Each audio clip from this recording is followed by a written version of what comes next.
Hello ಆತ್ಮೀಯರೇ, ನಮಸ್ಕಾರ. ಮೋಕ್ಷ ಮೀಡಿಯಾಕ್ಕೆ ತಮಗೆಲ್ಲ ಸ್ವಾಗತ. ನಾನು ಮೋಕ್ಷ ಹಿರೇಮಠ್. ಯಾವುದೇ ಒಂದು ಪ್ರದೇಶ ಕಲೆ ಮತ್ತು ಧಾರ್ಮಿಕ ಕೇಂದ್ರವಾದರೆ ಅದರ ಬೆಳವಣಿಗೆಗಳೇ ಭಾಳ ಅದ್ಭುತವಾಗುತ್ತವೆ. ಅಂಥ ಕೆಲವು ಊರುಗಳನ್ನು, ಪಟ್ಟಣಗಳನ್ನು, ನಗರಗಳನ್ನು ನಾವು ಜಗತ್ತಿನ ಯಾವುದೇ ದೇಶದಲ್ಲಿ ಆದರೂ ಕೂಡ ಕಾಣಬಹುದು. ಭಾರತ ಇದಕ್ಕೆ ಹೊರತಾಗಿಲ್ಲ. ಕರ್ನಾಟಕದಲ್ಲಿ ಸಾಮಾನ್ಯವಾಗಿ ಕೆಲವು ಊರುಗಳು ಪಟ್ಟಣಗಳಾಗಿ ಪರಿವರ್ತಿತವಾಗಿವೆ. ಅವು ಕಾರಣ ಅಲ್ಲಿರ್ತಕ್ಕಂಥ ಧಾರ್ಮಿಕ ಮತ್ತು ಕಲಾ ಕೇಂದ್ರಿತವಾಗಿದ್ದು, ಆಡಳಿತ ಪ್ರದೇಶಗಳಾಗಿ, ಕಲಾ ಕೇಂದ್ರಗಳಾಗಿ, ಧಾರ್ಮಿಕ ಕೇಂದ್ರಗಳಾಗಿ ಅವು ರೂಪಾಂತರ ಹೊಂದಿದರೆ ಅವುಗಳ ದಿಕ್ಕೇ ಬದಲಾಗುತ್ತದೆ. ಜನರು ಅವುಗಳು ನೋಡ್ತಕ್ಕಂಥ ರೀತಿ ನೀತಿಯೇ ಬದಲಾಗುತ್ತದೆ. ಅವು ಅಭಿವೃದ್ಧಿಯ ಸಹಕಾರ ಮೂರ್ತಿಗಳಾಗುತ್ತವೆ. ಅಂಥ ಕೆಲವು ಊರುಗಳು, ಪಟ್ಟಣಗಳು ನಮ್ಮಲ್ಲಿವೆ. ಆ ಊರುಗಳು ರೂಪಾಂತರ ಹೊಂದಿ ಈಗಿನ ದಿನಗಳಲ್ಲಿ ಅವುಗಳನ್ನು ಬೇರೆ ಹೆಸರಿನಿಂದ ಗುರುತಿಸ್ತಕ್ಕಂಥ ಪರಿಪಾಠ ಪ್ರಾರಂಭ ಆಗುತ್ತೆ. ಆ ಊರುಗಳು ರೂಪಾಂತರ ಹೊಂದಿದರೂ ಕೂಡ ಆ ಊರಿಗೆ ಹಿಂದಿರ್ತಕ್ಕಂಥ ಇತಿಹಾಸವನ್ನು ನಾವು ತಿಳಿದುಕೊಂಡ್ರೆ ಅವು ನಮಗೆ ದಾರಿದೀಪವಾಗುತ್ತವೆ. ಈ ದಿಕ್ಕಿನಲ್ಲಿ ನಾವು ಇಂದಿನ ದಿನಮಾನಗಳಲ್ಲಿ ಬಹಳ ಪ್ರಸಿದ್ಧಿಯನ್ನು ಪಡೆದಿರತಕ್ಕಂಥ ಕಲಾ ಕೇಂದ್ರವಾಗಿರುವ ಮತ್ತು ಧಾರ್ಮಿಕ ಕೇಂದ್ರವಾಗಿರುವ ಶ್ರವಣಬೆಳಗೊಳವನ್ನು ನೋಡ್ಬೋದು. ಶ್ರವಣಬೆಳಗೊಳ ಒಂದಾನೊಂದು ಕಾಲಕ್ಕೆ ಇರಲೇ ಇಲ್ಲ. ಅದರ ಬೆಳವಣಿಗೆ 10ನೇ ಶತಮಾನದ ನಂತರ ಪ್ರಾರಂಭ ಆಗುತ್ತೆ. ಅಂದರೆ ಉದ್ಭವನೇ 19ನೇ ಶತಮಾನದಿಂದ ಪ್ರಾರಂಭ ಆಗುತ್ತೆ. ಅದಕ್ಕಿಂತ ಮೊದಲು ಅಲ್ಲಿ ಒಂದು ಧಾರ್ಮಿಕ ಕೇಂದ್ರ ಇತ್ತು, ಒಂದು ಧಾರ್ಮಿಕ ಪ್ರದೇಶ ಇತ್ತು. ಆ ಪ್ರದೇಶ ಬೇರೆ ಬೇರೆ ರಾಜಮನೆತನಗಳ ಆಳ್ವಿಕೆಗೆ ಒಳಗಾಗಿತ್ತು. ಅದು ಸಾಮಾನ್ಯವಾಗಿ ಈ ಕಂದಾಯ ಕೇಂದ್ರ ಸ್ಥಾನವಾಗಿತ್ತು. ಕಂದಾಯ ಕೇಂದ್ರ ಸ್ಥಾನವಾಗಿರೋದ್ರಿಂದ ಆ ಹಳ್ಳಿಗೆ 12 ಹಳ್ಳಿಗಳನ್ನು ಕೂಡಿಸಿ ಅದನ್ನೊಂದು ಪ್ರದೇಶವನ್ನಾಗಿ ಗುರುತಿಸಿದರು. ಆ ಪ್ರದೇಶವೇ ಇಂದಿನ ದಿನಗಳಲ್ಲಿ ಕರೆಯಲ್ಪಡುವ ಹಳೆಯ ಬೆಳಗೊಳ. ಈ ಹಳೆಯ ಬೆಳಗೊಳಕ್ಕೆ ಭಾಳ ಪ್ರಾಚೀನವಾದ ಒಂದು ಇತಿಹಾಸ ಇದೆ. ಆ ಹಳೆಯ ಬೆಳಗೊಳದಿಂದನೇ ಇವತ್ತು ಶ್ರವಣಬೆಳಗೊಳ ಒಂದು ಪಟ್ಟಣವಾಗಿ ಬೆಳೆದಿದೆ. ಹಳೆಯ ಬೆಳಗೊಳದ ಇತಿಹಾಸ ಕ್ರಿಸ್ತಪೂರ್ವ ಶತಮಾನಗಳಿಗೆ ಹಿಂದೆ ಹೋಗುತ್ತೆ. ಈ ಹಳೆಯ ಬೆಳಗೊಳ ಇರುವುದು ಈಗಿನ ಕರ್ನಾಟಕದ, ಆಧುನಿಕ ಕರ್ನಾಟಕದ ಹಾಸನ ಜಿಲ್ಲೆಯ ಶ್ರವಣಬೆಳಗೊಳದ ಪಕ್ಕದ ಹಳ್ಳಿ ಒಂದು. ಈಗ ಹಳ್ಳಿ, ಒಂದಾನೊಂದು ಕಾಲಕ್ಕೆ ಅದು ಪ್ರಸಿದ್ಧವಾದ ಧಾರ್ಮಿಕ ಕೇಂದ್ರ. ಶ್ರವಣಬೆಳಗೊಳ ಹುಟ್ಟೋದಕ್ಕಿಂತ ಮೊದಲೇ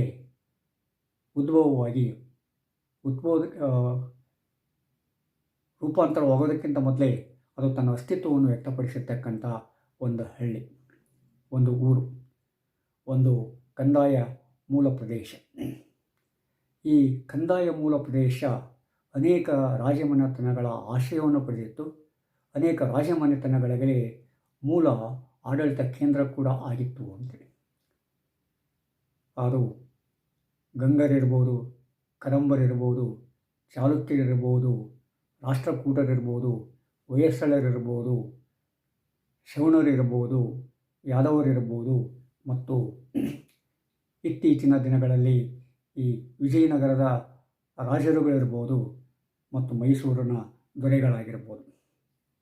ಆ ಹಳ್ಳಿಗೆ, ಆ ಕೇಂದ್ರಕ್ಕೆ ಎಲ್ಲ ರಾಜಮನೆತನಗಳ ಬೆಂಬಲ ಉಂಟಾಗಿ ಅದಕ್ಕೆ ತನ್ನದೇ ಆದ ದತ್ತಿ ದಾನಗಳಿವೆ. ಹೀಗಾಗಿ ಆ ಬೆಳಗೊಳದ ಹೆಸರಿನಲ್ಲಿ ಅನೇಕ ಶಾಸನಗಳನ್ನು ನಾವು ಕಾಣ್ಬೋದು.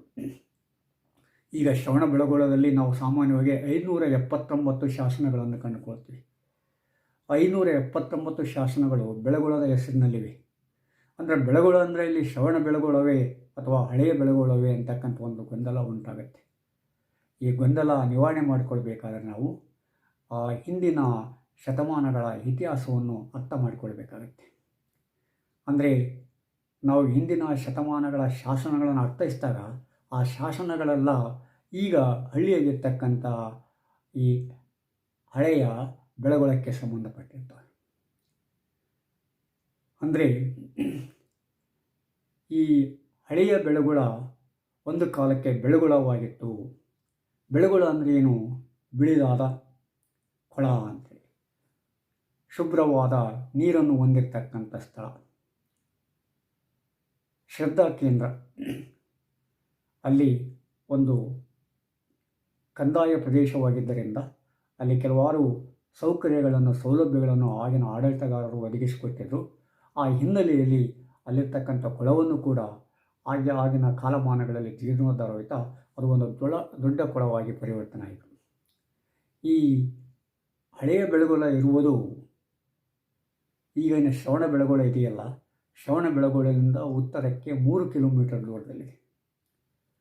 ಆ ಹಳೆಯ ಬೆಳಗೊಳದ ಸುತ್ತಮುತ್ತಲೂ ಈ ಚಿಕ್ಕ ಬೆಟ್ಟಗಳು ಮತ್ತು ದೊಡ್ಡ ಬೆಟ್ಟಗಳಿವೆ. ಅಂದರೆ ಈ ಚಿಕ್ಕ ಬೆಟ್ಟದ ತುದಿಯಲ್ಲಿ, ಅಡಿಯಲ್ಲಿ ಈ ಬೆಳಗೊಳವನ್ನು ನಾವು ಕಾಣ್ಬೋದು. ಈ ಬೆಳಗೊಳ ಮೊದಲಿಂದನೂ ಈ ಜೈನ ಮುನಿಗಳ ಸ್ಥಳವಾಗಿತ್ತು, ಬಸದಿಗಳ ಬೀಡಾಗಿತ್ತು, ಕೇಂದ್ರವಾಗಿತ್ತು. ಆದರೆ ಅದಕ್ಕೆ ಮತ್ತಿಷ್ಟು ಹೆಸರು ಬಂದಿದ್ದು ಈ ಆಡಳಿತಗಳು, ರಾಜಮನೆತನಗಳು ಬೇರೆ ಬೇರೆಯಾಗಿ ತಮ್ಮದೇ ಆದ ರಾಜ್ಯವನ್ನು, ತಮ್ಮದೇ ಆದ ಒಂದು ಸ್ಥಿತಿಯಲ್ಲಿ ಆ ಪ್ರದೇಶವನ್ನು ಬೆಳವಣಿಗೆ ಮಾಡಿದ್ರಿಂದ ಅದು ಮತ್ತಿಷ್ಟು ಬೆಳವಣಿಗೆಯಾಯಿತು ಅಂತೇಳಿ. ಸಾಮಾನ್ಯವಾಗಿ ಈ ಚಿಕ್ಕ ಹಳೆ ಬೆಳಗೊಳ, ಈಗಿನ ಹಳೆ ಬೆಳಗೊಳ, ಚಿಕ್ಕ ಬೆಟ್ಟ ಮತ್ತು ದೊಡ್ಡ ಬೆಟ್ಟದ ಇತಿಹಾಸ ಪ್ರಾರಂಭವಾಗುವುದು ಕ್ರಿಸ್ತಪೂರ್ವ 2 ಅಥವಾ 3ನೇ ಶತಮಾನದಲ್ಲಿ. 2 ಅಥವಾ 3ನೇ ಶತಮಾನದ ಸುಮಾರಕ್ಕೆ ಉತ್ತರದ ಸಾಮ್ರಾಟನಾಗಿದ್ದ ಚಂದ್ರಗುಪ್ತ ಮೌರ್ಯ ಸಲ್ಲೇಖನ ವೃತ್ತಕ್ಕಾಗಿ ಉತ್ತರದಿಂದ ದಕ್ಷಿಣಕ್ಕೆ ಬರ್ತಾನೆ. ದಕ್ಷಿಣಕ್ಕೆ ಬಂದು ಆ ಚಿಕ್ಕ ಬೆಟ್ಟದಲ್ಲಿ ವಾಸ ಮಾಡಲಿಕ್ಕೆ ಶುರು ಮಾಡ್ತಾನೆ. ಚಂದ್ರಗುಪ್ತ ಮೌರ್ಯ ಬರಬೇಕಾದ್ರೆ ಒಬ್ಬನೂ ಬರಲಿಲ್ಲ. ಅವನು ತನ್ನ ಜೊತೆಗೆ ತನ್ನ ಗುರುವಾದ ಭದ್ರಭಾಹುವಿನೊಂದಿಗೆ ಬರ್ತಾನೆ. ಅಂದರೆ ಭದ್ರಭಾಹುವಿನ ಮುಖಂಡತ್ವದಲ್ಲಿ ಸಲ್ಲೇಖ ಋತುವನ್ನು ಆಚರಿಸೋದಕ್ಕೋಸ್ಕರ ಅವನು ಉತ್ತರದಿಂದ ದಕ್ಷಿಣಕ್ಕೆ ಬರ್ತಾನೆ. ಆ ದಕ್ಷಿಣದಲ್ಲಿ ಆಯ್ಕೆ ಮಾಡಿಕೊಂಡಿರ್ತಕ್ಕಂಥ ಸ್ಥಳ ಈಗಿನ ಚಿಕ್ಕ ಬೆಟ್ಟ. ಆ ಚಿಕ್ಕ ಬೆಟ್ಟದ ಅಡಿಯಲ್ಲಿಯೇ ಈಗ ನಾವು ಹಳೆ ಬೆಳಗೊಳ ಅಂತೇಳಿ ಕಟ್ತಾ ಇದ್ದವಲ್ಲ, ಆ ಬೆಳಗೊಳ ಇತ್ತು. ಅಲ್ಲಿ ಆ ಜೈನ ಮುನಿಗಳು ತಮ್ಮ ವಾಸಸ್ಥಾನವನ್ನಾಗಿ ಅವರು ಮಾಡಿಕೊಂಡಿದ್ದರು. ಹೀಗಾಗಿ ಆ ಬೆಳಗೊಳದ ಸಮೀಪ ಇರ್ತಕ್ಕಂಥ ಚಿಕ್ಕ ಬೆಟ್ಟವನ್ನೇ ಅವನು ಆರಿಸಿಕೊಂಡು ಅಲ್ಲೇ ಸಲ್ಲೇಖವನ್ನು ಹೊಂದುತ್ತಾನೆ. ಅವನ ಸಲ್ಲೇಖವನ್ನು ಭದ್ರಭಾವು ಕೂಡ ಅಲ್ಲೇ ಸಲ್ಲೇಖನ ಹೊಂದುತ್ತಾನೆ. ಆದರೆ ಸಲ್ಲೇಖ ಈ ಚಂದ್ರಗುಪ್ತ ಮೌರ್ಯ ಸಲ್ಲೇಖ ಹೊಂದಿದ ಮೇಲೆ ಭದ್ರಭಾವಿಗೇನಾದರೆ ಮತ್ತೆ ಉತ್ತರಕ್ಕೆ ಪ್ರಯಾಣ ಬೆಳೆಸಿದರೆ ಆ ಮಾತು ಬೇರೆ ಆಗ್ತದೇನೋ. ಆದರೆ ಕ್ರಿಸ್ತಪೂರ್ವ 2 ಅಥವಾ 3ನೇ ಸುಮಾರಿನಲ್ಲಿ ಉತ್ತರದಿಂದ ಬಂದಿರತಕ್ಕಂಥ ಜೈನ ಧರ್ಮ ಈ ಕರ್ನಾಟಕದಲ್ಲಿ ಈ ಚಿಕ್ಕ ಬೆಟ್ಟ ಅಂದರೆ ಬೆಳಗೊಳ ಪ್ರದೇಶವನ್ನು ತನ್ನ ಕೇಂದ್ರ ಸ್ಥಾನವಾಗಿ ಪರಿಗಣಿಸಿತು ಮತ್ತು ಅದು ಅಲ್ಲೇ ಬೀಡು ಬಿಟ್ಟು ಆ ಜೈನ ಧರ್ಮಕ್ಕೆ ಮಾರ್ಗದರ್ಶನವನ್ನು ಕೂಡ ಮಾಡಿಕೊಂಡಿತು ಅಂತ ಹೇಳ್ಬೋದು. ಅಂದರೆ ಒಂದಾನೊಂದು ಕಾಲಕ್ಕೆ ಶ್ರವಣ ಬೆಳಗೊಳ ಅನ್ನೋದು ಊರಿರಲಿಲ್ಲ. ಆ ಊರು ನಂತರದಲ್ಲಿ ರೂಪಾಂತರವಾಗಿ ಶ್ರವಣ ಬೆಳಗೊಳ ಆಯಿತು ಅಂತೇಳಿ ನಾವು ಸ್ಪಷ್ಟವಾಗಿ ಹೇಳ್ಬೋದು. ಅಂತ ಅಲ್ಲಿವರೆಗೆ ಅನೇಕ ಶಾಸನಗಳು ಬೆಳಗೊಳವನ್ನು ಹೇಳ್ತವೆ. ಆದರೆ ಆ ಬೆಳಗೊಳ ಹೇಳಿದಾಗ ಅದು ಶ್ರವಣ ಬೆಳಗೊಳ ಅಲ್ಲ, ಅದು ಈಗಿನ ಹಳೆ ಬೆಳಗೊಳ ಅಂತೇಳಿ ನಾವು ತಿಳ್ಕೊಳ್ಬೇಕಾಗತ್ತೆ. ಯಾಕಂದರೆ ಆ ಶಾಸನಗಳೆಲ್ಲ ಶ್ರವಣ ಬೆಳಗೊಳಕ್ಕೆ ಸಂಬಂಧಪಟ್ಟವು ಅಂತೇಳಿ ಎಷ್ಟೋ ಜನ ತಿಳ್ಕೊಂಡು ಬಿಡ್ತಾರೆ. ಆದರೆ ಅದು ಹಾಗಿಲ್ಲ. ಅದು ಹಳೆಯ ಬೆಳಗೊಳಕ್ಕೆ ಸಂಬಂಧಪಟ್ಟಿರ್ತಕ್ಕಂಥ ಶಾಸನಗಳು. ಸಾಮಾನ್ಯವಾಗಿ 1000 ಅಂದರೆ 11-12ನೇ ಶತಮಾನದಲ್ಲಿ ಮತ್ತು 14-18ನೇ ಶತಮಾನದವರೆಗೂ ಕೂಡ ಆ ಶಾಸನಗಳು ಏನಿದಾವಲ್ಲ ಅವೆಲ್ಲ ಈಗಿನ ಹಳೆ ಬೆಳಗೊಳವನ್ನು ಹೇಳ್ತಾ ಇದ್ದಾವೆ. ಈ ಶ್ರವಣ ಬೆಳಗೊಳಕ್ಕೆ ಈಗಿನ ಹೆಸರು ಬಂದಿರತಕ್ಕಂಥದ್ದು 10ನೇ ಶತಮಾನದ ಕ್ರಿಸ್ತಶಕ 10ನೇ ಶತಮಾನದಲ್ಲಿ, ಅದು ಮೈಸೂರು ಒಡೆಯರ ಕಾಲದಲ್ಲಿ ಅಂತ ಹೇಳ್ಬೋದು. ಅಂದರೆ ಅದಕ್ಕಿಂತ ಮೊದಲು ಈ ಬೆಳಗೊಳ ಈಗಿನ ಹಳೆಯ ಬೆಳಗೊಳವಾಗಿತ್ತು. ಆ ಬೆಳಗೊಳದಲ್ಲಿ ಒಂದು ಶುಭ್ರವಾದ ದೊಡ್ಡ ಕೊಳವಿತ್ತು. ಆ ಕೊಳದ ಹಿನ್ನೆಲೆಯಲ್ಲಿ ಅದಕ್ಕೆ ಬೆಳಗೊಳ ಅಂತೇಳಿ ಕರಿತಾಯಿದ್ರು. ಆ ಬೆಳಗೊಳ ಪಕ್ಕದಲ್ಲಿ ಚಿಕ್ಕ ಬೆಟ್ಟ ಮತ್ತು ದೊಡ್ಡ ಬೆಟ್ಟಗಳಿದ್ದವು. ಅವುಗಳನ್ನು ಕಳುವಿಪ್ಪು ಅಂತೇಳಿ ಕರಿತಾಯಿದ್ರು. ಆಗ ಆ ದೊಡ್ಡ ಬೆಟ್ಟ ಏನಿದೆ ಅಲ್ಲ, ಅದು ಕಾಡುಗಳಿಂದ ಆವೃತವಾಗಿರ್ತಕ್ಕಂಥ ಪ್ರದೇಶ, ದುರ್ಗಮ್ಯ ಪ್ರದೇಶ. ಅನೇಕ ಕಾಡು ಪ್ರಾಣಿಗಳಲ್ಲಿ ವಾಸ ಮಾಡ್ತಿದ್ವು. ಕಾಡು ಪ್ರಾಣಿಗಳ ವನ್ಯಜೀವಿಗಳ ಬೀಡಾಗಿತ್ತು ಆ ದೊಡ್ಡ ಬೆಟ್ಟ. ಅಂದರೆ ಈಗೇನು ಗೊಮ್ಮಟೇಶ್ವರ ಮೂರ್ತಿ ಇದೆಯಲ್ಲ, ಆ ಗೊಮ್ಮಟೇಶ್ವರ ಮೂರ್ತಿ ಇರ್ತಕ್ಕಂಥ ಜಾಗ ಒಂದಾನೊಂದು ಕಾಲಕ್ಕೆ ಭಾಳ ದುರ್ಗಮ್ಯವಾದ ಕಾಡಾಗಿತ್ತು. ಆದರೆ ಯಾವಾಗ ಆ ದೊಡ್ಡ ಬೆಟ್ಟದ ಮೇಲೆ ಈ ಗೊಮ್ಮಟೇಶ್ವರನ ಮೂರ್ತಿಯನ್ನು ಕೆತ್ತಲಿಕ್ಕೆ ಶಿಲ್ಪಿಗಳು ಪ್ರಾರಂಭ ಮಾಡಿದ್ರು, ಆವಾಗಿನಿಂದ ಆ ಪ್ರದೇಶದ ವಾತಾವರಣವೇ ಬೇರೆಯಾಗಿ ಹೋಯಿತು.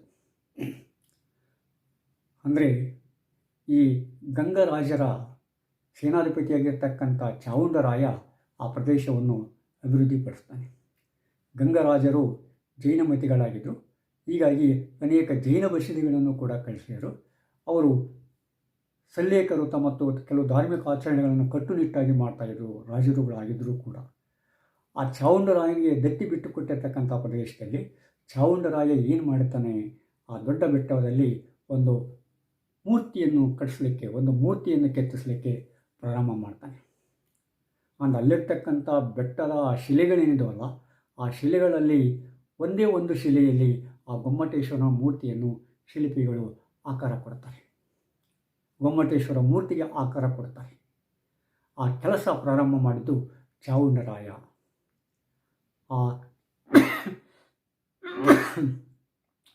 ಈ ಗೊಮ್ಮಟೇಶ್ವರನ ಮೂರ್ತಿ ಏಕಶಿಲಾ ಮೂರ್ತಿ ಅಂತ ಹೇಳ್ತಾರೆ.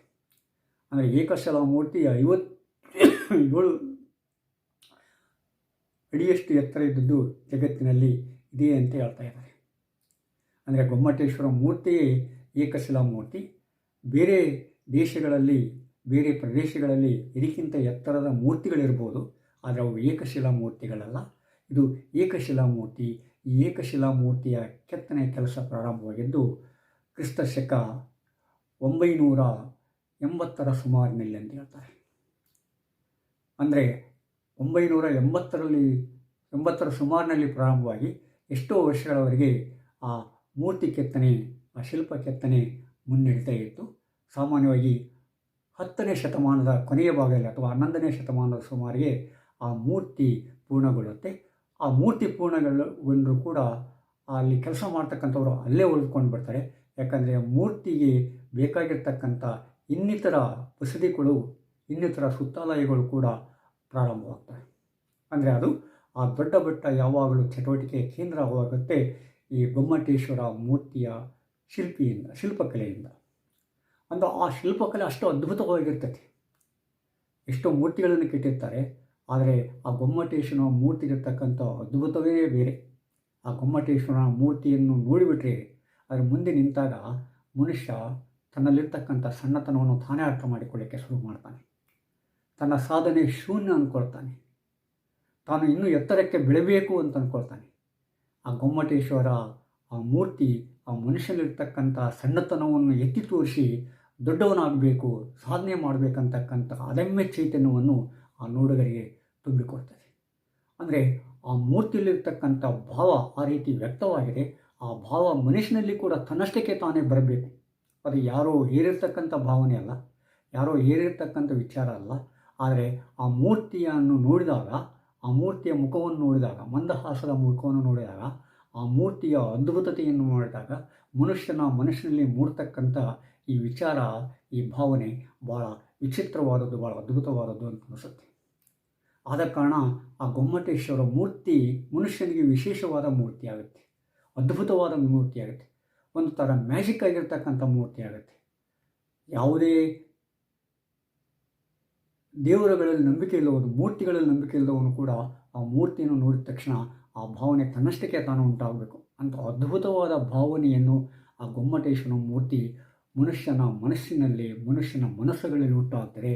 ಅದು ಭಾಳ ಅದ್ಭುತವಾದದ್ದು ಅಂತೇಳಿ. ಅಂದರೆ ಯಾವುದೇ ಒಂದು ಕೃತಿ, ಯಾವುದೊಂದು ಶಿಲ್ಪ, ಕಲಾಶಿಲ್ಪ ಆಗಬೇಕಾದ್ರೆ ಈ ಥರ ಭಾವನೆಗಳನ್ನು ಅದು ಮನುಷ್ಯನಲ್ಲಿ ಹುಟ್ಟಿಸ್ಬೇಕಾಗುತ್ತೆ. ಆಗ ಮಾತ್ರ ಅದು ಅದ್ಭುತವಾದ ಶಿಲ್ಪಕಲೆ ಆಗುತ್ತೆ. ಇಲ್ಲಿದೆ ಅದೊಂದು ಕಲೆ ಆಗ್ಬೋದು ಅಷ್ಟೇ. ಅದು ಅಂಥ ಒಂದು ಅದ್ಭುತವಾದ ಶಿಲ್ಪಕಲೆಯನ್ನು ಅಲ್ಲಿರ್ತಕ್ಕಂಥ ಶಿಲ್ಪಿಗಳು ಮೂಡಿಸ್ತಾರೆ, ಶಿಲ್ಪಿಗಳು ಕೆತ್ತಿಸ್ತಾರೆ. ಅದನ್ನು ಆಕಾರ ಕೊಟ್ಟು ಒಂದು ಪವಿತ್ರವಾದ ಸ್ಥಾನವನ್ನಾಗಿ ಮಾಡ್ತಾರೆ. ಅದನ್ನೆಲ್ಲ ಪ್ರಾರಂಭ ಮಾಡಿದ್ದು ಆ ಚಾವುಂಡರಾಯನಿಗೆ, ಅಂದರೆ ಗಂಗರಾಜರ ಸೇನಾಧಿಪತಿಯ ಚಾವುಂಡರಾಯನಿಗೆ ಸಲ್ಲಬೇಕಾಗತ್ತೆ. ಅಂದು ಅಲ್ಲಿವರೆಗೆ 10ನೇ 11ನೇ ಶತಮಾನದವರೆಗೂ ಕೂಡ ಯಾವುದೇ ಶಾಸನಗಳು ಬಂದರೂ ಕೂಡ ನಂತರದಲ್ಲಿ 12, 13, 14, 18, 19ನೇ ಶತಮಾನಗಳು ಬಂದರೂ ಕೂಡ ಆ ಎಲ್ಲ ಶಾಸನಗಳು ಹಳೆಯ ಬೆಳಗೊಳಕ್ಕೆ ಮಾತ್ರ ಸೂಚನೆಯನ್ನು ಕೊಡ್ತಾ ಇದ್ದಾರೆ, ಶ್ರವಣ ಬೆಳಗೊಳಕ್ಕಲ್ಲ. ಆ ಅದ್ಭುತವಾದ ಕಲಾಮೂರ್ತಿ ಸ್ಥಾಪನೆ ಆದಮೇಲೆ, ಅದ್ಭುತವಾದ ಕಲಾಮೂರ್ತಿ ಪ್ರತಿಷ್ಠಾಪನೆ ಆದಮೇಲೆ ಏನಾಗುತ್ತೆ, ಈ ಶ್ರವಣ ಬೆಳಗೊಳ ತನ್ನದೇ ಆದ ಒಂದು ಪರಿಸ್ಥಿತಿಯನ್ನು, ತನ್ನದೇ ಆದ ಒಂದು ವಾತಾವರಣವನ್ನು ನಿರ್ಮಾಣ ಮಾಡಲಿಕ್ಕೆ ಶುರುವಾಗುತ್ತೆ. ಅದು ಬರೀ ಕಲೆಗಳ ನಗರವಾಗಲಿಲ್ಲ, ಒಂದು ಧಾರ್ಮಿಕ ನಗರ ಕೂಡ ಆಗುತ್ತೆ. ಅದು ಏಕಧರ್ಮದ ನಗರ ಕೂಡ ಆಗುತ್ತೆ. ಅದಕ್ಕಿಂತ ಮೊದಲು ಆ ಒಂದು ಪ್ರದೇಶದಲ್ಲಿ ಆ ಜೈನ ಧರ್ಮ ಇತ್ತು. ಆ ಜೈನ ಧರ್ಮಕ್ಕೆ ಮತ್ತಷ್ಟು ಕುಮ್ಮಕ್ಕನ್ನು ಕೊಡ್ತಕ್ಕಂಥ ಕೆಲಸ ಈ ಮೂರ್ತಿಯಿಂದ ಆಗುತ್ತೆ. ಜೈನ ಧರ್ಮಕ್ಕೆ ಮೂರ್ತಿಗೆ ಕುಮ್ಮಕ್ಕು ಕೊಟ್ಟರೆ, ಮೂರ್ತಿ ಜೈನ ಧರ್ಮಕ್ಕೆ ಕುಮ್ಮಕ್ಕು ಕೊಡುತ್ತೆ. ಹೀಗಾಗಿ ಆ ಬೆಳಗೊಳದ ಸುತ್ತ ಪ್ರದೇಶ ಏನಾಗುತ್ತೆ, ಆವಾಗದು ಈ ಧಾರ್ಮಿಕ ಮತ್ತು ಕಲಾಕೇಂದ್ರಿತ ಸ್ಥಾನವಾಗಿ ಅಷ್ಟೇ ಅಲ್ಲ, ಮಾನಸೋಲ್ಲಾಸದ ಕೆಲಸವನ್ನು ಕೂಡ ಮಾಡ್ತಾಯಿದೆ. ಅಂದರೆ ಆ ಮೂರ್ತಿ ಪ್ರಾರಂಭವಾದ ಮೇಲೆ ಆ ದೊಡ್ಡ ಬೆಟ್ಟದ ಅಡಿಯಲ್ಲಿ ಒಂದು ಊರು ಬೆಳವಣಿಗೆ ಆಗುತ್ತೆ. ಅಲ್ಲಿರ್ತಕ್ಕಂಥ ಶಿಲ್ಪಿಗಳು, ಅವರ ಸಂಸಾರ, ಬರೋರು ಹೋಗುವವರು, ರಾಜಮನೆತನಗಳು, ಸಲ್ಲೇಖನವನ್ನು ಆಚರಣೆ ಮಾಡುವವರು, ಜೈನ ಮುನಿಗಳು, ಇತ್ತೀಚೆಗೆ ಬರ್ತಕ್ಕಂಥದ್ದು, ಯಾತ್ರೆ ಮಾಡ್ತಕ್ಕಂಥದ್ದು ಹೆಚ್ಚಿನ ಪ್ರಮಾಣದಲ್ಲಿ ಆಗಿರುವುದರಿಂದ ಆ ಬೆಟ್ಟದ ಅಡಿಯಲ್ಲಿ ಒಂದು ಊರು ಪ್ರಾರಂಭ ಆಗುತ್ತೆ. ಯಾಕಂದರೆ ಆ ಸಂಸಾರಿಗಳಿಗೆ ಆ ಬೇಕಾಗಿರ್ತಕ್ಕಂಥ ಕೆಲವು ಸವಲತ್ತುಗಳನ್ನು, ಜೀವನಾಧಾರ ಅವಶ್ಯಕ ವಸ್ತುಗಳನ್ನು ಪೂರೈಕೆ ಮಾಡೋದು ಪ್ರಾರಂಭ ಆಗುತ್ತೆ. ಆ ಪೂರೈಕೆ ಮಾಡ್ತಾ ಇರುವಾಗಲೇ ಈ ವ್ಯಾಪಾರ ಅಭಿವೃದ್ಧಿ ಹೊಂದುತ್ತೆ. ವ್ಯಾಪಾರ ಅಭಿವೃದ್ಧಿ ಹೊಂದುತ್ತಾ ಏನಾಗುತ್ತೆ, ಅದು ಒಂದು ದೊಡ್ಡ ಪ್ರದೇಶವಾಗಿ, ದೊಡ್ಡ ಊರಾಗಿ, ದೊಡ್ಡ ಪ್ರದೇಶವಾಗಿ ಪ್ರಾರಂಭ ಆಗುತ್ತೆ. ಈ ಮಧ್ಯೆ ಆ ದೊಡ್ಡ ಬೆಟ್ಟದಿಂದ 3 ಮೈಲು ದೂರದಲ್ಲಿರ್ತಕ್ಕಂಥ ಈ ಹಳೆಯ ಬೆಳಗೊಳ, ಈಗಿನ ಹಳೆಯ ಬೆಳಗೊಳ ಇದೆಯಲ್ಲ, ಆ ಹಳೆಯ ಬೆಳಗೊಳದಲ್ಲಿರ್ತಕ್ಕಂಥ ಎಲ್ಲ ಜೈನ ವ್ಯಕ್ತಿಗಳು, ಜೈನ ಮುನಿಗಳು, ಚಿಕ್ಕ ಬೆಟ್ಟದಲ್ಲಿರ್ತಕ್ಕಂಥ ಎಲ್ಲ ಜೈನ ಮುನಿಗಳು ಆ ಮೂರ್ತಿ ಪ್ರಾರಂಭ ಆದಮೇಲೆ ಆ ಮೂರ್ತಿ ಪೂಜೆ, ಪುನಸ್ಕಾರ, ಸಂಧ್ಯಾ ವಂದನೆ ಇತ್ಯಾದಿಗಳ ಆಚರಣೆಗೆ ಏನು ಮಾಡ್ತಾರೆ, ಅವರು ಅಲ್ಲಿಂದ ಬರಬೇಕಾಗ್ತದೆ. ಆದರೆ ಆ 3 ಮೈಲನ್ನು ದಾಟೋದಕ್ಕಿಂತ ಅವ್ರು ಏನು ಮಾಡ್ತಾರೆ, ಅಲ್ಲಿ ಬುಡದಲ್ಲಿಯೇ ತಮ್ಮ ವಾಸಸ್ಥಾನವನ್ನು ಪ್ರಾರಂಭ ಮಾಡ್ತಾರೆ. ಹೀಗಾಗಿ ಆ ವಾಸಸ್ಥಾನ ದೊಡ್ಡ ಮಟ್ಟದಲ್ಲಿ ಬೆಳವಣಿಗೆ ಆಗುತ್ತೆ. ಆ ಮೂರ್ತಿ ಪರಿಪೂರ್ಣವಾದ ಮೇಲೆ ಬೇರೆ ಬೇರೆ ಭಾಗಗಳಿಂದ, ಬೇರೆ ಬೇರೆ ಪ್ರದೇಶಗಳಿಂದ, ದೇಶ ವಿದೇಶಗಳಿಂದ ಯಾತ್ರಾರ್ಥಿಗಳು ಬರ್ತಾರೆ. ಜೈನ ಮುನಿಗಳು ಹೆಚ್ಚಿನ ಸಂಖ್ಯೆಯಲ್ಲಿ ಬಂದು ನೆಲೆಸಲಿಕ್ಕೆ ಶುರು ಮಾಡ್ತಾರೆ. ಜೈನ ಕುಟುಂಬಗಳು ಕೂಡ ಅಲ್ಲಿ ತಮ್ಮ ವ್ಯಾಪಾರ ಅಭಿವೃದ್ಧಿಯನ್ನು ಕಂಡುಕೊಳ್ತಾರೆ. ಯಾಕಂದರೆ ಆ ಮೂರ್ತಿಯ ಜೊತೆಗೆ, ಆ ಧಾರ್ಮಿಕ ಭಾವನೆಯ ಜೊತೆಗೆ ಅಲ್ಲಿ ಏನಾಗುತ್ತೆ, ಬೇರೆ ಬೇರೆ ಸಂಸಾರಗಳನ್ನು, ಜೈನ ಕುಟುಂಬಗಳು ಬಂದು ತನ್ನ ವ್ಯಾಪಾರ ವಹಿವಾಟವನ್ನು ಪ್ರಾರಂಭ ಮಾಡಿ ಅವು ಶ್ರೀಮಂತಿಕೆಯನ್ನು ಪಡ್ಕೊಳ್ತವೆ. ಹೀಗಾಗಿ ಆ ಕಲಾ ಕೇಂದ್ರವಾಗಿ ಮತ್ತು ಧಾರ್ಮಿಕ ಕೇಂದ್ರವಾಗಿ ಆ ಶ್ರವಣ ಬೆಳಗೊಳ ಬೆಳವಣಿಗೆ ಆಗಲಿಕ್ಕೆ ಪ್ರಾರಂಭ ಆಗುತ್ತೆ. ಆದರೆ ಬೆಳವಣಿಗೆ ಆದರೂ ಕೂಡ ಎಷ್ಟೋ ಮಸೀದಿಗಳು, ಸುತ್ತಾಲಯಗಳು ಕಟ್ಟಿದರೂ ಕೂಡ, ಚಟುವಟಿಕೆ ಕೇಂದ್ರವಾಗಿದ್ದರೂ ಕೂಡ ಅದಕ್ಕೆ ಶ್ರವಣ ಬೆಳಗೊಳ ಅಂತೇಳಿ ಕರಿತಾ ಇದ್ದಿಲ್ಲ. ಅದನ್ನು ಸಾಮಾನ್ಯವಾಗಿ ಈ ಹಳೆಯ ಬೆಳಗೊಳದಲ್ಲಿ ಒಂದು ಧಾರ್ಮಿಕ ಕೇಂದ್ರ ಮೊದಲೇ ಇತ್ತು. ಆ ಹಳೆಯ ಬೆಳಗೊಳದ ಆ ಹಳೆಯ ಬೆಳಗೊಳದ ಹೆಸರನ್ನು ಏನು ಮಾಡ್ತಾಯಿದ್ರು, ಇದಕ್ಕೆ ಕರಿತಾಯಿದ್ರು ಹೊಸ ಬೆಳಗೊಳ ಅಂತ ಹೇಳ್ಕೊ. ಮತ್ತು ಮೊದಲನೇದಾಗಿ ಗೊಮ್ಮಟಪುರ ಅಂತೇಳಿ ಕರೆದ್ರು. ಆಮೇಲೆ ಹೊಸ ಬೆಳಗೊಳ ಅಂತ ಕರೆದ್ರು. ಯಾಕಂದರೆ ಹಳೆಯ ಬೆಳಗೊಳದಿಂದ ಎಷ್ಟೋ ಜನ ಅಲ್ಲಿ ವಾಸ ಮಾಡಲಿಕ್ಕೆ ಶುರು ಮಾಡಿ ತಮ್ಮ ಊರಿನ ಒಂದು ಅಭಿಮಾನ ಬಿಟ್ಟುಕೊಡದೆ ಅವ್ರು ಏನು ಮಾಡ್ತಾಯಿದ್ದಾರೆ, ಹೊಸ ಬೆಳೆಗಳು ಅಂತ ಶುರು ಮಾಡ್ತಾರೆ. ಅದು ಸಾಮಾನ್ಯ. ಯಾವುದೇ ಒಂದು ಊರು ಆ ಹಳೆಯ ಊರು ಪಕ್ಕದಲ್ಲಿ ಹೊಸ ಊರು ಪ್ರಾರಂಭ ಆದರೆ ಹಳೆಯ ಊರಿನ ಹೆಸರನ್ನೇ ಅದಕ್ಕೆ ಹೊಸದಾಗಿಟ್ಟು ಹೊಸ ಊರು ಅಂತ ಹೇಳ್ತಾರೆ, ಹೊಸಳ್ಳಿ ಅಂತ ಹೇಳ್ತಾರೆ, ಹೊಸನಗರ ಅಂತ ಹೇಳ್ತಾರೆ, ಹೊಸಪೇಟೆ ಅಂತ ಹೇಳ್ತಾರೆ. ಅಂದರೆ ಆ ಹಳೆಯ ಊರಿನ ಹೆಸರನ್ನೇ ಒಂದಿಲ್ಲ ಒಂದು ರೀತಿಯಾಗೊಳಿಸಿಕೊಳ್ಳಲಿಕ್ಕೆ ಜನಸಾಮಾನ್ಯರು ಉತ್ಸುಕರಾಗುತ್ತಾರೆ, ಜನಸಾಮಾನ್ಯರು ತವಕು ಹೊಂದಿರ್ತಾರೆ. ಆಗ ಕೆಲವು ದಿನಗಳಲ್ಲಿ ಆ ಹೊಸ ಊರು ಅಂದರೆ ಹಳೆಯ ಊರಿನ ಹೆಸರಿನೊಂದಿಗೆ ಅಂಟಿಕೊಂಡು ಏನಾಗುತ್ತೆ, ಈ ಹೊಸ ಊರು ಬೆಳವಣಿಗೆ ಆಗ್ತಾ ಹೋಗ್ತಾ ಇದೆ. ಆ ರೀತಿಯಾಗಿ ಈ ಹಳೆಯ ಬೆಳೆಗಳ ಹೊಸ ಬೆಳೆಗಳ ಅಂತೇಳಿ ಕರೀಲಿಕ್ಕೆ ಪ್ರಾರಂಭ ಆಯಿತು. ವ್ಯಾಪಾರ ವಹಿವಾಟುಗಳು ಹೆಚ್ಚಿನ ಪ್ರಮಾಣದಲ್ಲಿ ಬೆಳೆದ ಹಾಗೆ ಆ ಹೊಸ ಬೆಳೆಗಳ ವ್ಯಾಪ್ತಿ ಕೂಡ ಹೆಚ್ಚಾಗ್ತಾ ಹೋಯಿತು. ಆಮೇಲೆ ಆ ಹಳೆಯ ಬೆಳೆಗಳಿರ್ತಕ್ಕಂಥ ಎಷ್ಟೋ ಜೈನ ಕುಟುಂಬಗಳು ಈ ಹೊಸ ಬೆಳೆಗೊಳಕ್ಕೆ ಸ್ಥಾನಾಂತರ ಹೊಂದಿರು. ಕೆಲವರು ಹೆಚ್ಚಿನ ಪ್ರಮಾಣದಲ್ಲಿ ಆಸ್ತಿ ಹೊಂದಿರತಕ್ಕಂಥ ವ್ಯಕ್ತಿಗಳು ಆ ಹಳೆಯ ಬೆಳೆಗಳಾದ ಕೋಡಿ ಏನಿತ್ತಲ್ಲ, ಆ ಕೋಡಿಯ ಮೇಲೆ ತಮ್ಮ ಕುಟುಂಬವನ್ನು, ತಮ್ಮ ಮನೆ ಮಠಗಳನ್ನು ಸ್ಥಾಪನೆ ಮಾಡಿ ಅಲ್ಲಿ ಮತ್ತೊಂದು ಸಣ್ಣವರಾದ ಕೋಡಿ ಬೆಳೆಗಳು ಅಂತೇಳಿ ಕರ್ಕೊಂಡ್ರು. ಈ ರೀತಿಯಾಗಿ ಅವರ ಅನುಕೂಲಕ್ಕೆ ತಕ್ಕಂತೆ, ಅಭಿವೃದ್ಧಿಗೆ ತಕ್ಕಂತೆ, ಬೆಳವಣಿಗೆಗೆ ತಕ್ಕಂತೆ ಆ ಊರಿನ ಹೆಸರುಗಳು ಕೂಡ ರೂಪಾಂತರವಂತವು. ಹಳೆಯ ಬೆಳೆಗಳು ಇರ್ತಕ್ಕಂಥ ಎಷ್ಟೋ ಜನ ಅಂದರೆ ಜೈನ ಕುಟುಂಬಗಳು ಒಂದೇ ಸಲ ಈ ಹೊಸ ಬೆಳೆಗೊಳ್ಳಲಿಕ್ಕೆ ಬರಲಿಲ್ಲ. ಅವು ಹಂತ ಹಂತವಾಗಿ ಆ ಹಳೆಯ ಬೆಳೆಗಳನ್ನು ಬಿಟ್ಟು ಹೊಸ ಬೆಳೆಗೊಳ್ಳಕ್ಕೆ ಬಂದು ವಾಸ ಮಾಡಲಿಕ್ಕೆ ಪ್ರಾರಂಭ ಆಗ್ತದೆ.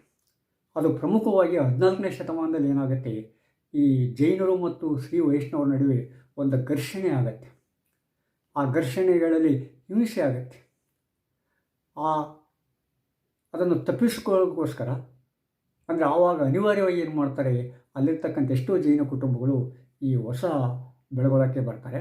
ಅಂದರೆ ಗೊಮ್ಮಟಪುರ, ದೊಡ್ಡ ಬೆಟ್ಟದ ಅಡಿಯಲ್ಲಿರ್ತಕ್ಕಂಥ ಗೊಮ್ಮಟೇಶ್ವರನಿಂದಾಗಿ ಹೆಸರು ಪಡೆದ ಗೊಮ್ಮಟಪುರ ಈ ಹೊಸ ಬೆಳಗೊಳ ಆ ಒಂದು ಪ್ರದೇಶಕ್ಕೆ ಬಂದು ನೆಲೆಸ್ತಾರೆ. 14ನೇ ಶತಮಾನದಲ್ಲಿ ಆ ಘರ್ಷಣೆಯಾದಾಗ ವಿಜಯನಗರದ ಅರಸ ಬುಕ್ಕರಾಯ ಏನು ಮಾಡ್ತಾನೆ, ಈ ವೈಷ್ಣವರ ನಡುವೆ ಮತ್ತು ಜೈನರ ನಡುವೆ ಒಂದು ಸಂಧಾನ ಏರ್ಪಡಿಸಿ ಇಬ್ಬರು ಹೊಂದಿಕೊಂಡು ಹೋಗುವಂತೆ ಸೂಚನೆ ಮಾಡ್ತಾನೆ. ಅದಕ್ಕೆ ಅನುಕೂಲವಾಗುವಂಥ ವಾತಾವರಣವನ್ನು ಕೂಡ ನಿರ್ಮಾಣ ಮಾಡ್ತಾನೆ. ಅಂದರೆ ರಾಜಮನೆತನಗಳು ಕೂಡ ಆ ಬೆಳಗೊಳ ಪ್ರದೇಶವನ್ನು ಬೆಳೆಸಲಿಕ್ಕೆ ಭಾಳ ಪ್ರಯತ್ನ ಪಟ್ಟಿದ್ದಾವೆ, ತಮ್ಮದೇ ಆದ ಕಾಣಿಕೆಯನ್ನು ಕೊಟ್ಟಿದ್ದಾರೆ. ನಂತರದಲ್ಲಿ ಈ ವಿಜಯನಗರ ಸಾಮ್ರಾಜ್ಯ ಅವನತಿ ಹೊಂದಿದ ಮೇಲೆ ಆ ಪ್ರದೇಶ ಮೈಸೂರು ಅರಸರ ಭಾಗಕ್ಕೆ ಬರುತ್ತೆ. ಮೈಸೂರು ಅರಸರನ್ನು ಬೆಳವಣಿಗೆ ಮಾಡ್ತಾರೆ, ವೃದ್ಧಿ ಮಾಡ್ತಾರೆ. ಈ ಮೈಸೂರು ಅರಸರ ಚಿಕ್ಕದೇವರಾಜ ಒಡೆಯರ ಕಾಲದಲ್ಲಿ ಏನಾಗುತ್ತೆ, ಈಗಿನ ಶ್ರವಣಬೆಳಗೊಳದಲ್ಲಿರ್ತಕ್ಕಂಥ ಕೊಳ ಸ್ಥಾಪನೆ ಆಗುತ್ತೆ. ಅದಕ್ಕಿಂತ ಮೊದಲು ಕೊಳ ಇದ್ದಿಲ್ಲ. ಕೊಳ ಇದ್ದರೂ ಕೂಡ ಅದು ಯಾವುದೋ ಆಕಾರದಲ್ಲಿತ್ತೋ ಗೊತ್ತಿಲ್ಲ. ಆದರೆ ಈ ಒಡೆಯರು ಗೊಮ್ಮಟಪುರ ಅಂದರೆ ಹೊಸ ಬೆಳಗೊಳ ವೃದ್ಧಿಯಾದ ಮೇಲೆ ಏನಾಗ್ತದೆ, ಅಲ್ಲಿ ಜನಸಾಮಾನ್ಯರ ಬಂದು ಹೋಗುವವರ ಯಾತ್ರಾರ್ಥಿಗಳ ಅನುಕೂಲಕ್ಕೋಸ್ಕರ ಅಲ್ಲಿ ಒಂದು ಕೊಳವನ್ನು ನಿರ್ಮಾಣ ಮಾಡ್ತಾರೆ. ಅದನ್ನು ಚಿಕ್ಕದೇವರಾಜ ಒಡೆಯರ ಕಲ್ಯಾಣಿ ಅಂತ ಕೂಡ ಕರಿತಾರೆ ಈಗ ಅದು ಕೂಡ. ಆದರೆ ಹಳೆಯ ಬೆಳೆಗಳಲ್ಲಿರ್ತಕ್ಕಂಥ ದೊಡ್ಡ ಕೊಳ ಇದೆಯಲ್ಲ, ಅದು ಇತಿಹಾಸಪೂರ್ವವಾಗಿರ್ತಕ್ಕಂಥ ಕೊಳ, ಅದು ಮೂಲವಾದ ಕೊಳ. ಆ ಕೊಳದಿಂದನೇ ಬೆಳಗೊಳ ಅಂತಕ್ಕಂಥ ಹೆಸರು ಬಂತು. ನಂತರ ಆ ಹೆಸರು ಹೊಸ ಬೆಳಗೊಳಕ್ಕೆ ಅನ್ವಯ ಆಯಿತು. ಹೊಸ ಬೆಳಗೊಳ ಬರ್ತಾ ಬರ್ತಾ ಬರ್ತಾ ಏನಾಯಿತು, ಬೆಳೆದಂಗಲ್ಲ ಅದು ಶ್ರವಣ ಬೆಳಗೊಳ ಆಯಿತು. ಶ್ರವಣ ಬೆಳಗೊಳ ಅಂತ ಕರೆದು ಕೂಡ 19ನೇ ಶತಮಾನದಲ್ಲಿ ಅದು ಪೂರ್ಣಯ್ಯನವರ ಒಂದು ಸನದಿನಲ್ಲಿ ಮೊಟ್ಟ ಮೊದಲನೆಯದಾಗಿ ಶ್ರವಣ ಬೆಳಗೊಳ ಅಂತೇಳಿ ಹೆಸರನ್ನು ನಮೂದಿಸ್ತಾರೆ. ನಂತರದಲ್ಲಿ ಮುಮ್ಮಡಿ ಕೃಷ್ಣದೇವರಾಯರು ತಮ್ಮ ಶಾಸನಗಳನ್ನು 3-4 ಸಲ ಈ ಶ್ರವಣ ಬೆಳಗೊಳದ ಹೆಸರನ್ನು ನಮೂದಿಸ್ತಾರೆ. ಅಂದರೆ ಮೊಟ್ಟ ಮೊದಲನೆಯದಾಗಿ ಮೈಸೂರಿನ ಅರಸರು ಏನು ಮಾಡ್ತಾರೆ, ಆ ಶ್ರವಣ ಬೆಳಗೊಳ ಅಂತಕ್ಕಂಥ ಹೆಸರನ್ನು ಶಾಸನಗಳಲ್ಲಿ ನಮೂದು ಮಾಡ್ತಾರೆ. ನಂತರದ ದಿನಗಳೇನಾಗುತ್ತೆ, ಅದನ್ನು ಶ್ರವಣ ಬೆಳಗೊಳ ಅಂತೇಳಿ ಕರೀಲಿಕ್ಕೆ ಪ್ರಾರಂಭ ಆದವು. ಈಗ ಹಳೆಯ ಬೆಳಗೊಳ ಒಂದು ಸಣ್ಣ ಹಳ್ಳಿ ಆಯಿತು. ಅಲ್ಲಿರ್ತಕ್ಕಂಥ ಬೇರೆ ಬೇರೆ ಕೋಮಿನ ವ್ಯಕ್ತಿಗಳು, ಬೇರೆ ಬೇರೆ ವೃತ್ತಿಯ ವ್ಯಕ್ತಿಗಳು ವಾಸ ಮಾಡ್ತಾಯಿದ್ದಾರೆ ಈಗಾದರೂ ಕೂಡ. ಆದರೂ ಕೂಡ ಅದು ತನ್ನ ಇತಿಹಾಸದ ಹಕ್ಕನ್ನು ಈ ಹೊಸ ಬೆಳಗೊಳಕ್ಕೆ, ಶ್ರವಣ ಬೆಳಗೊಳಕ್ಕೆ ರೂಪಾಂತರ ಮಾಡಿಕೊಳ್ತು ಅಂತ ಹೇಳ್ಬೋದು. ಸಾಮಾನ್ಯವಾಗಿ ಯಾವುದೇ ಒಂದು ಹಳ್ಳಿ ಬೆಳವಣಿಗೆ ಆಗಬೇಕಾದ್ರೆ, ಯಾವುದೇ ಒಂದು ನಗರ ಪ್ರದೇಶ ಪಟ್ಟಣ ಬೆಳವಣಿಗೆ ಬೇಕಾದರೆ ಇದೇ ರೀತಿ ಬೆಳವಣಿಗೆ ಆಗುತ್ತೆ ಅನಿಸುತ್ತೆ. ಸೊ ಅದನ್ನು ನಾವು ಶ್ರವಣ ಬೆಳಗೊಳದಲ್ಲಿ ಕಂಡುಕೊಳ್ಬೋದು. ಶ್ರವಣ ಬೆಳಗೊಳ ಬರೀ ಧಾರ್ಮಿಕ ಕೇಂದ್ರವಾಗಿದ್ದರೆ ಆ ಮಾತು ಬೇರೆ ಆಗಿತ್ತು. ಆ ಧಾರ್ಮಿಕ ಕೇಂದ್ರದ ಜೊತೆಗೆ ಕಲಾ ಕೇಂದ್ರವಾಗಿರೋದ್ರಿಂದ ಅದು ಅದ್ಭುತವಾದ ಮಾನಸೋಲ್ಲಾಸವನ್ನು, ಮಾನಸಿಕ ಶಾಂತಿಯನ್ನು ಕೊಡುವುದರಿಂದ, ಅದು ಜೀವನದ ಗೊತ್ತು ಗುರಿಗಳನ್ನು ಹೇಳಿಕೊಡುವುದರಿಂದ, ಜೀವನಕ್ಕೆ ಒಂದು ಬುತ್ತಿಯಾಗಿರೋದ್ರಿಂದ ಎಷ್ಟೋ ಜನ ಸುಖವನ್ನು ಅರಸಿ, ಶಾಂತಿಯನ್ನು ಅರಸಿ ಈಗಲೂ ಕೂಡ ಆ ಶ್ರವಣ ಬೆಳಗೊಳಕ್ಕೆ ಯಾತ್ರೆಯನ್ನು ಕೊಂಡುಕೊಳ್ತಾರೆ. ಸಾಮಾನ್ಯವಾಗಿ ಈ ಒಂದು ಸ್ಥಿತಿ ಅಥವಾ ಈ ಒಂದು ವಸ್ತುಸ್ಥಿತಿ ಕರ್ನಾಟಕದಲ್ಲಿ 2 ಪ್ರದೇಶಗಳಲ್ಲಿ ನಾವು ಕಂಡುಕೊಳ್ಬೋದು. ಒಂದು ಶ್ರವಣ ಬೆಳಗೊಳ ಆದರೆ ಇನ್ನೊಂದು ಹಂಪೆ. ಇನ್ನು ಉಳಿದ ಸಾಕಷ್ಟು ಪ್ರದೇಶಗಳಿದ್ದಾವೆ. ಕೊಪ್ಪಳ ಇದೆ, ಹಾಗಾದರೆ ಸಲ್ಲೇಖನೋತ್ಸವವನ್ನು ಆಚರಣೆ ಮಾಡೋದಕ್ಕೋಸ್ಕರ ಉಪಯೋಗಿಸ್ತಕ್ಕಂಥ ಒಂದು ಪ್ರದೇಶ ಆಗಿಬಿಡ್ತು. ಅದು ನಿಜವಾದ ಮೂಲ ಕನ್ನಡದ ಹೆಸರು ಅಂತ ಹೇಳ್ತಾರೆ, ಕೊಪ್ಪಳ ನಗರ ಅಂತ ಹೇಳ್ತಾರೆ. ಆ ಜೈನರು ಸಲ್ಲೇಖನ ವೃತ್ತಕ್ಕಾಗಿ ಆ ಕೊಪ್ಪಳಕ್ಕೆ ಹೋಗ್ತಾ ಇದ್ದರಂತೆ. ಅಂದರೆ ಗಂಗರಾಜರು, ತಲಕಾಡಿನ ಗಂಗರಾಜರು ತಮ್ಮ ಸಲ್ಲೇಖನೋತ್ಸವವನ್ನು ಕೊಪ್ಪಳದಲ್ಲಿ ಆಚರಣೆ ಮಾಡ್ಯಾರಂತ ಹೇಳಿದರು. ರಾಷ್ಟ್ರಕೂಟದ ದೊರೆ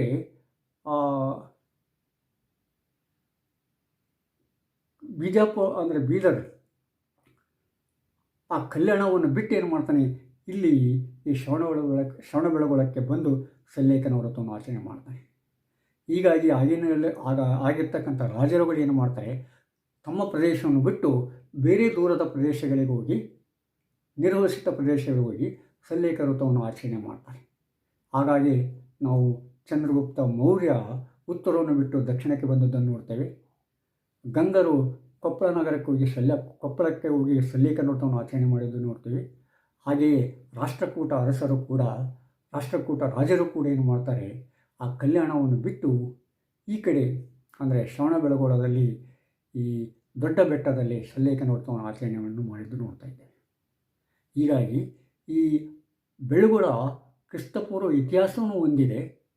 ಅಷ್ಟೇ ಅಲ್ಲ, ಈಗಿರ್ತಕ್ಕಂಥ ಎಷ್ಟೋ ಶಾಸನಗಳು ಆ ಹಳೆಯ ಬೆಳಗೊಳ, ಈಗ ಇರತಕ್ಕಂಥ ಹಳೆಯ ಬೆಳಗೊಳದಲ್ಲಿ ಮಾತ್ರ ಇರ್ತಕ್ಕಂಥ ಶಾಸನಗಳು. ಈಗಾದರೂ ಕೂಡ ಆ ಹಳೆಯ ಬೆಳಗೊಳದಲ್ಲಿ ಸಾಕಷ್ಟು ಬಸದಿಗಳನ್ನು, ಇನ್ನಿತರ ಜೈನ ಮೂರ್ತಿಗಳನ್ನು ನೋಡ್ತಾ ಇದ್ದೇವೆ. ಯಾವಾಗ ಆ ಹಳೆಯ ಬೆಳಗೊಳದಲ್ಲಿರ್ತಕ್ಕಂಥ ಜೈನರೆಲ್ಲ ಈ ಗೊಮ್ಮಟಪುರಕ್ಕೆ, ಹೊಸ ಬೆಳಗೊಳಕ್ಕೆ, ಶ್ರವಣ ಬೆಳಗೊಳಕ್ಕೆ ಬಂದರು, ಆಗ ಅಲ್ಲಿರ್ತಕ್ಕಂಥ ಎಲ್ಲವನ್ನೂ ಕೂಡ ಅವರೇನು ಮಾಡ್ತಾರೆ, ಈ ಹೊಸ ಬೆಳಗೊಳಕ್ಕೆ, ಶ್ರವಣ ಬೆಳಗೊಳಕ್ಕೆ, ಗೊಮ್ಮಟಪುರಕ್ಕೆ ತರ್ತಾರೆ. ಹೀಗಾಗಿ ಎಷ್ಟೋ ಅವಶೇಷಗಳು ಹಳೆಯ ಬೆಳಗೊಳದಲ್ಲಿ ಇಲ್ದಂಗಾಗುತ್ತವೆ. ಜೊತೆಗೆ ವೈಷ್ಣವರು ಮತ್ತು ಜೈನರ ನಡುವೆ ಘರ್ಷಣೆ ಉಂಟಾದಾಗ ಇದ್ದು ಬಿದ್ದಿರ್ತಕ್ಕಂಥ ಈ ಅವಶೇಷಗಳೇನಾಗುತ್ತವೆ, ಅವನತಿ ಹೊಂದಿಬಿಡ್ತವೆ. ಯಾಕಂದರೆ ಅವರ ಮೂರ್ತಿಗಳನ್ನು ಇವರು ಹಿಡಿಯುವುದು, ಇವರ ಮೂರ್ತಿಗಳನ್ನು ಅವರು ಹಿಡಿಯುವುದು, ಅವರವರ ಶ್ರದ್ಧಾ ಕೇಂದ್ರಗಳನ್ನು ಇನ್ನೊಬ್ಬರು ಈ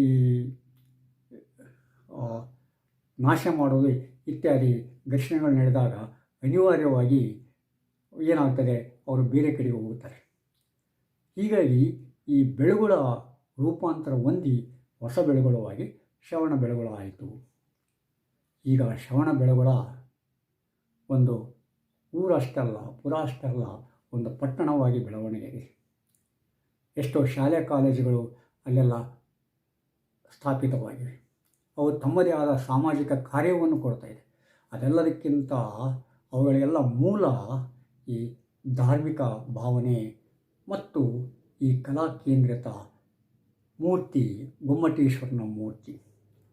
ಅಂದರೆ ಒಂದು ಧಾರ್ಮಿಕ ಕೇಂದ್ರದ ಜೊತೆಗೆ ಕಲೆ ಮೇಳೈಸಿದಾಗ ಅಥವಾ ಕಲೆಯ ಜೊತೆಗೆ ಧಾರ್ಮಿಕ ಭಾವನೆ ಮೇಳೈಸಿದಾಗ ವ್ಯಕ್ತಿ ಯಾವ ರೀತಿ ಬೆಳವಣಿಗೆ ಆಗಲಿಕ್ಕೆ ಸಾಧ್ಯತೆ ಇದೆ ಅನ್ನೋದಕ್ಕೆ ಈ ಶ್ರವಣ ಬೆಳಗೊಳ ನಮಗೆ ಸಾಕ್ಷಿ ಆಗುತ್ತೆ. ಈಗ ನಾವು ಎಷ್ಟೋ ಶಾಸನಗಳನ್ನು ಶ್ರವಣ ಬೆಳಗೊಳದಲ್ಲಿ ನೋಡ್ತಾ ಇದ್ದೇವೆ. ಅವೆಲ್ಲ ಹಳೆ ಬೆಳಗೊಳದಿಂದ ಬಂದಿರತಕ್ಕಂಥ ಶಾಸನಗಳು. ಈ ಶ್ರವಣ ಬೆಳಗೊಳದಲ್ಲಿ ಬಂದಿರತಕ್ಕಂಥ ಎಷ್ಟೋ ಶಾಸನಗಳನ್ನು ಕೂಡ ನಾವು ಇಲ್ಲಿಂದ ಮೂಡಬಿದಿರಿಗೆ ಸ್ಥಳಾಂತರ ಆರು ಅನ್ನೋ ಮಾತನ್ನು ಕೂಡ ಕೇಳ್ತಾ ಇದ್ದೇವೆ. ಅಂದರೆ ಈ ಕ್ರಿಸ್ತಪೂರ್ವ ದಿನಗಳಿಂದನೇ, ಅದಕ್ಕಿಂತ ಮೊದಲಿನ ದಿನಗಳಿಂದನೇ ಈ ಬೆಳಗೊಳ ಜೈನರ ಧಾರ್ಮಿಕ ಕೇಂದ್ರವಾಗಿತ್ತು. ಮನುಷ್ಯನ ಮನಸ್ಸನ್ನು ಒಂದು ನಿಟ್ಟಿನಲ್ಲಿ ಒಯ್ಯತಕ್ಕಂಥ ಸ್ಥಾನವಾಗಿತ್ತು, ಧಾರ್ಮಿಕ ಕೇಂದ್ರವಾಗಿತ್ತು. ಮನುಷ್ಯನ ಭಾವನೆಗಳನ್ನು ತನ್ನದಾದ ಇತಿಮಿತಿಯಲ್ಲಿಟ್ಟು ಮನುಷ್ಯನಾಗಿ ಬಾಳಲಿಕ್ಕೆ ಉಪಯೋಗತಕ್ಕಂಥ ಮಾರ್ಗಗಳನ್ನು ಅದು ತೋರಿಸ್ತಿತ್ತು ಅನ್ನುವುದು ನಾವು ಸ್ಪಷ್ಟವಾಗಿ ಕಂಡುಕೊಳ್ಳಬಹುದು. ಹೀಗಾಗಿ ಇವತ್ತು ನಾವು ಹಳೆಯ ಬೆಳಗುಗಳನ್ನು ಪೂರ್ಣ ಮಾಡಿಬಿಟ್ಟಿದ್ದೇವೆ. ಶ್ರವಣ ಬೆಳಗುಳುವೇ ನಿಜವಾದ ಬೆಳಗುಳ ಅಂತೇಳಿ ತಿಳ್ಕೊಂಡ್ಬಿಟ್ಟಿದ್ದೇವೆ. ಆದರೆ ಅದು ಆಗಿಲ್ಲ. ಹಳೆಯ ಬೆಳಗುಳ ಶ್ರವಣ ಬೆಳಗುಳವಾಗಿ ರೂಪಾಂತರ ಹೊಂದಿದೆ ಅಂತ ಹೇಳ್ಬೋದು. ಸಾಮಾನ್ಯವಾಗಿ ಯಾವುದೊಂದು ಪ್ರದೇಶ ಅವಸಾನ ಹೊಂದಿದಾಗ ಅದು ಇನ್ನೊಂದು ರೂಪದಲ್ಲಿ ಅದು ತನ್ನ ವ್ಯಕ್ತಿತ್ವವನ್ನು ವ್ಯಕ್ತಪಡಿಸ್ತಾ ಇದೆಯಂತೆ, ತೋರಿಸ್ತಾ ಇದೆಯಂತೆ. ಅದನ್ನು ನಾವು ಶ್ರವಣ ಬೆಳಗುಳದಲ್ಲಿ ಕಂಡುಕೊಳ್ಬೋದು. ಆ ಶ್ರವಣ ಬೆಳಗುಳಕ್ಕೆ ಶ್ರವಣ ಅಂತೇಳಿ ಹೆಸರು ಬರ್ತಾ ಇರೋದು 19ನೇ ಶತಮಾನ, ಅಂದರೆ ಆಧುನಿಕ ಕ್ರಿಸ್ತ ಶಕ 19ನೇ ಶತಮಾನದ ಸುಮಾರಿನಲ್ಲಿ. ಶ್ರವಣ ಅಂದರೆ ಜೈನ ಮುನಿಗಳು ಅಂತ ಅರ್ಥ ಆಗುತ್ತೆ.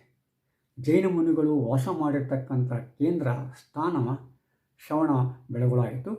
ಅದು ಬೆಳೆದಂಗೆಲ್ಲ ಅಲ್ಲೊಂದು ಕೊಳವನ್ನು ರಾಜರು ಕಟ್ಟಿಸಿದ್ರು. ನಂತರದಲ್ಲಿ ಆ ಬೆಳಗೊಳದ ಹೆಸರು, ಅಂದರೆ ಹಳೆ ಬೆಳಗೊಳದ ಹೆಸರು ಜೊತೆಗೆ ಶ್ರವಣ ಪ್ರಿಫಿಕ್ಸ್ ಆಯಿತು. ಪ್ರಿಫಿಕ್ಸ್ ಆಗಿ ಈಗ ಶ್ರವಣ ಬೆಳಗೊಳ ಅಂತೇಳಿ ಪ್ರಸಿದ್ಧಿಯನ್ನು ಪಡೆದಿದೆ. ಈ ಶ್ರವಣ ಬೆಳಗೊಳ ಬರೀ ಧಾರ್ಮಿಕ ಕೇಂದ್ರವಷ್ಟೇ ಅಲ್ಲ, ಒಂದು ಕಲಾ ಕೇಂದ್ರಿತ ಪ್ರದೇಶ. ಸಾಮಾನ್ಯವಾಗಿ ಯಾವುದೇ ಒಂದು ಪ್ರದೇಶ ಬೆಳಬೇಕಾದ್ರೆ ಇವೆಲ್ಲ ಬೇಕಾಗುತ್ತೆ. ಅದನ್ನು ನಾವು ಶ್ರವಣ ಬೆಳಗೊಳದಿಂದ ಕಂಡುಕೊಳ್ಳಬಹುದು. ಹೀಗಾಗಿ ನಮಗೆ ಶ್ರವಣ ಬೆಳಗೊಳ ಬಹಳ ಅದ್ಭುತವಾದ ಪ್ರದೇಶ ಆಗುತ್ತೆ. ಧಾರ್ಮಿಕವಾಗಿ ಮತ್ತು ಕಲೆಯ ದೃಷ್ಟಿಯಿಂದ ಬಹಳ ಅದ್ಭುತವಾದ ಕಲೆ ಮತ್ತು ಧಾರ್ಮಿಕದ ಜೀವನದ ಶ್ರೇಷ್ಠತೆಯನ್ನು ವ್ಯಕ್ತಪಡಿಸ್ತಕ್ಕಂಥ ಒಂದು ಪ್ರದೇಶ ಆಗಿ ನಮ್ಮ ಎದುರಿಗೆ ಇದೆ.